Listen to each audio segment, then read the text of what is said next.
2020. It was the best of times. It was the worst of times. There were times when we needed someone else's faith to get us through the day. There were times when we needed someone else's hope because we hadn't been able to find ours yet. There were times when we needed someone else's peace that we ourselves had yet to grasp. But in every time, more than ever, we found out that church matters. We found out more than ever that community matters. We found out more than ever why commitment matters. We found out more than ever that we are more powerful together than we are alone.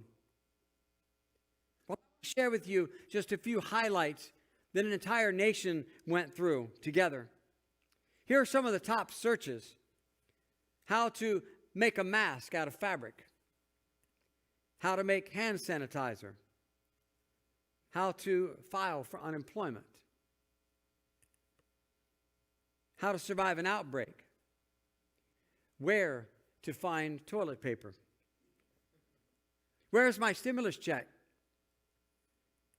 What is Zoom? How to use Zoom. What is the new normal? What is the coronavirus? There were even a few names that topped the search list. Dr. Fauci, George Floyd, and Breonna Taylor. Well, I want to share with you some highlights that Mariners Tribe went through together this year. We built a Hope Center. We rallied to meet the gas needs, the food needs, the medical needs, and the utility needs that were in front of us. We rallied together to meet the repair needs, the transportation needs, the online school technology needs within 12 miles of our church and way beyond. We began a visionary 501c3 to ensure that our current ministries and our future ministries could continue the outreach. We expanded our Feed My Sheep ministry, almost doubling our output to shut-ins, to seniors, to school kids, to the homeless. We even instituted a food pantry that would be an emergency food pantry. We adapted and overcame with a drive-in service. We together modified our indoor worship, raised our technology to broadcast and to live stream, to continue to lead people to Christ, to grow people in Christ, and to send people out Christ, growing spiritually healthy people through all generations. I don't think that any of this was incidental. I believe that these positive things are just a prequel of what God is preparing to unleash through all of you in 2021. Oh, we're still in the midst of the unknown and uncertainty. And still ahead of us, there are many hard decisions that we're going to have to make. But I want to share with you that how we enter into something has a huge impact on how we come out of something. So together in 2021, we're going to face every challenge. You and I are going to seize every opportunity with one heart, with one spirit, and with one mind. And I want to share with you just for a couple minutes now on how that you and I need to posture ourselves to hear the voice of God, but also to obey what God says to us. Let me read today's passage again. Leaving that place, Jesus withdrew to the region of Tyre and Sidon. A Canaanite woman from that vicinity came to Jesus crying out, "Lord, Son of David, have mercy on me. My daughter is demon-possessed, and she is suffering terribly." Jesus did not answer a word. So the disciples came to him and urged him, "Send her away. She keeps crying after us." He then answered, "I was only sent to the lost sheep of Israel." The woman came and knelt before him. "Lord, help me," she said. He answered that request with this, "It is not right to take the children's bread and toss it to the dogs." "Yes, it is, Lord," she said. Even the dogs eat the crumbs that fall from the master's table. Jesus said, "Woman, you have great faith. Your request has been granted." And her daughter was healed at that very moment. Well, here was a woman, and she comes in complete desperation, hoping to get answers. She's hoping to get some type of help here. So she makes her request, and in verse 23, it reads, Jesus did not answer a word. Well, I'm going to ask you, this past year, have any of you been in that very situation? Where that you desperately went to God, bringing your request, calling out, asking for some type of rescue, some word of hope? You came wanting to hear from him the most and ended up hearing from him the least. Were you in that position? You, like the Canaanite woman, only getting silence?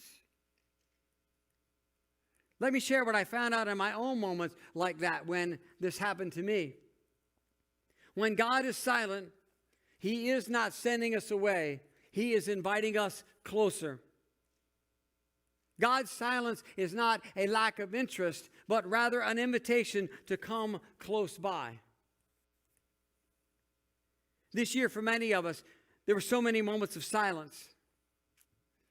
And in those moments of silence, Satan turned that into us filling that silence void with mistrust and with doubt, instead of a belief in the very character and the heart of God. Let me share with you that in the silence, God may not be using words, but God is still communicating. God's saying, I need you to focus. I need you to focus more so that you are ready to hear what it is that I have to say to you. Let me share a moment of silence in my own life to try to illustrate this. When Christina and I were dating, we had come to that point where that it was time, I thought, to say those three words. You know what I'm talking about? Those three words, I love you. You have to be careful when you're dating, and you don't want to throw that out too early. But when that time comes, you want to say something, and I was trying to figure out exactly what the right time was and how to say that. And before I had the opportunity to do that, she left, and she went on a mission trip. Well, I couldn't wait. I couldn't wait until the time that she was going to come back so I could get with her and I could say those three words to her. So what I did is I began to text my feelings to her. Now you have to understand something. When we started dating, I didn't have a smartphone. I had a dumb phone. Okay? So I started texting my feelings to her with, I love you. And I sent that out and I eagerly waited. Nothing. Not one word. So I text again. I text a little bit more, but it still ended up with, and I know I love you. Nothing. Well, you know what I could have done? I could have said, well, I text and I didn't get any answer, and there's nothing coming back in my direction, so, well, forget you. I mean, if this is the way it's going to be, and you don't want to receive those words, there's other fish in the sea, right? No, that's not what I did.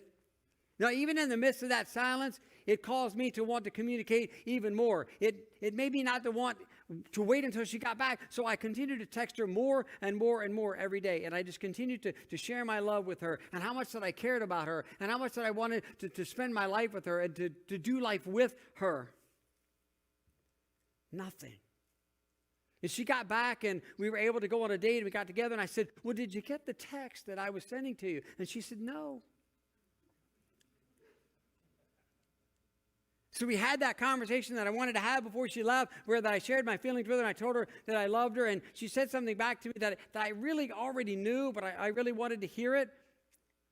And I opened up and I checked my phone and I said, well, see, I sent these. And she said, well, you got one number wrong here. They weren't coming to me.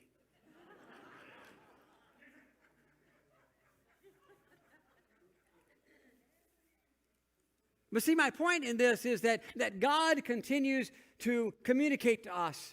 And even when God is silent with us, we cannot just say, oh, well, forget you. Well, you forgot about me. No, we continue to pursue God Even through the silence, we continue to pursue God. We continue to tell God how much that he means to us, how much that I love him, how much that you love him, how much that we care about him, how much that we want to continue to do life together. We continue to reach out to God. We continue to reach out because too often you and I are waiting for God to speak to us, not realizing that in the silence, he has already spoken to us, but we've not heard and we're not doing what he told us to do. 2020 was so hard for so many of you for so many reasons. In this new year, if you want to have and you want to receive all that God has for you, then you are going to need to push through the silence. You must persist through the silence. You must have an intentional prayer pursuit with God in the silence. The posture that you and I need to take is seeing that the silence from God is an invitation. It is not, church, an obstacle. So she came to Jesus in complete belief that he could help her. And when she was met with silence, what did she do?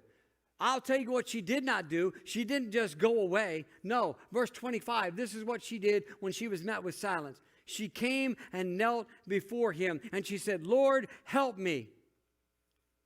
And after she had said that, he replied, "It is not right to take the children's bread and toss it to the dogs." "Yes, it is, Lord. Even the dogs eat the crumbs that fall from their master's table." In the face, after kneeling in front of him, in the face of seeming rejection, her response was a posture of humility. She pushed through the silence. She accepted the invitation to get closer, and she knelt humbly before him. Let's take a look in the mirror for just a minute, shall we? What is your posture to Jesus when he doesn't show up in your life the way that you expected him to? Is it arrogance or is it humility? If you want to have and receive all that God wants you to have in this new year, then you are going to need to accept the invitation. You are going to need to push through the silence, and you're going to have to take on a posture of humility. If you change your posture to one of humility, it is amazing how many times you will find yourself at the feet of God. In this moment, as she is humbly kneeling before Jesus, I remind you again what he said. He said, "It is not right to take the children's bread and toss it to the dogs." Now, I need you to know something here. These words that he said to her, he's not echoing what is in his heart, because that would be totally contrary to the character of God. His words here that he was saying were resounding what was in humanity's heart. Why, even the disciples that were there in that moment, when Jesus was silent, they offered up what they needed to say, didn't they? They said, "Oh, Lord, send her away. Send her away. She's bothering us." They're saying, "She's not even one of us. She's an interruption. She's unwanted." But Jesus was saying back to them, "Not on my watch. Not on my watch." Jesus is saying, "I came and I chose all people." He's saying, you may see her as an outcast. You may see her as an interruption. You may see her as unwanted. You are the ones that have stereotyped her as a dog. You see, Jesus was bringing to light what the culture had come to accept as normal. Jesus is flipping things upside down here. Do you understand that? Jesus was not asking them to look in the mirror. Jesus was holding the mirror up to them, right to their very faces. He's letting them all know this. Just because people in my name didn't set a place for you at the table, I will always set a place for you at the table. That's what Jesus was conveying to this woman. If you want everything that God has for you in this new year, then you must accept the invitation to push through the silence. You must take on a posture of humility, and then you must take on a posture of gratitude. When she kneels before Jesus, and Jesus says, "It is not right for me to take the children's bread and throw it to the dogs," she said, "Yes, it is, Lord. Even the dogs eat the crumbs that fall from the master's table." Do you hear what she's saying here, church? She is saying, "Jesus, I don't need all of the daily bread. If you are willing to let me have the crumbs that come from you, the bread of life, then that is all I need." Church, do you understand the power of that statement that she's saying? Do you understand that gratitude that she has? I don't need it all. I don't need everything. I don't need the whole daily bread, God. If you just whatever falls from your table, whatever falls from that table, whatever falls from the bread of life, whatever crumbs are down there around your feet that would ordinarily get swept up and then get tossed away, I will come down here. I will kneel. I will take that. I will just take those crumbs because it will be enough for me. Her posture here is of gratitude. It was so great that she was willing to receive the tiniest morsel. I think it's time that you and I look in the mirror again. When you are complaining, when I'm complaining because God has been silent, are we having these feelings because you and I wanted the whole loaf? Did we want all of it? What God is saying here, God is saying to us, step back, take a look at your life. Maybe you didn't get that job that you wanted, but you got the family that you wanted. God's saying here, you know what? You keep asking me, when are you going to bring that person to me? When are you going to bring that special person to me? That one that I want. And God is saying, don't you understand what I'm doing in your life? He says, stop grumbling for a minute. I'm trying to heal you from the inside out. Right now I'm giving you friendships. Right now I'm giving you community. So that you can heal, so that you can have, when I bring that special person to you, a covenant that will last till death do you part.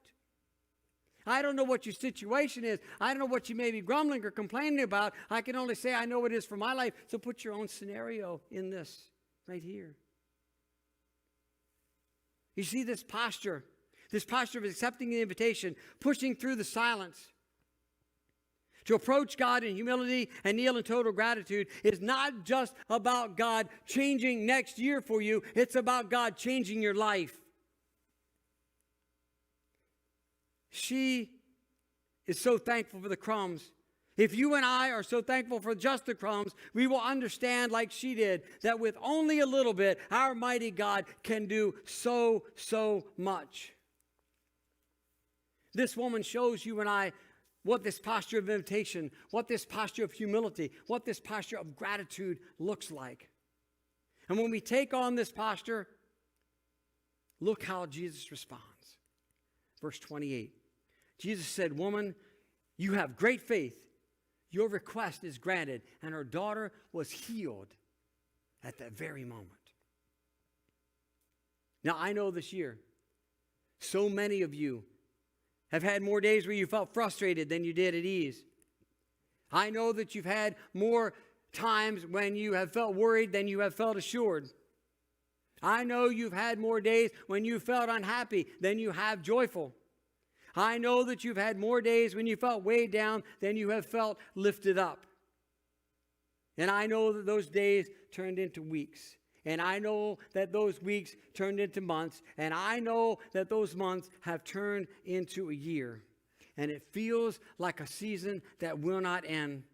It feels like a story that you can't get out of. But I remind you, this is exactly why Jesus came. This is exactly why Jesus did all of the things in his earthly ministry that he did. To remind you that in just a moment, even in a moment of divine silence, just keep pushing through, stay humbly knelt, and receive everything in gratitude. And he will take those days, and he will take those weeks, and he will take those months, and he will take those years that held brokenness, and in his hands, he will make something beautiful. Many times, you and I come to Jesus with our days. We come to Jesus with our weeks. We come to Jesus with our months. We come to Jesus with our years, and it's all about us. But when this woman came to Jesus, she came with something much bigger than just herself. She came with someone else on her heart. She came with someone else's well-being in her spirit. She came bearing someone else's brokenness. Oh, Jesus wants us all to come to him. And he wants to hear, and he wants to respond, and he will respond. But as a tribe of believers, as a community here of followers, as a cadre of disciples, Jesus wants us not to just come asking to make our lives better. He wants us to come asking to make our community better. He wants us to come to him asking to make our whole world better. It all starts in your heart. When you begin to realize that those moments when God is speaking to you, when God is wooing you back home, when he in silence is inviting you closer so that he can stir things up inside of you. God knows that for tomorrow to change and be better, for next month to change and be better, for next year to change and be better, then we must change and allow him to make us better. Is there anyone here that wants to be like this Canaanite woman? Is there anyone here willing to push through the silence and kneel in humble gratitude before God? Is there anyone here that wants to receive all that God has for you?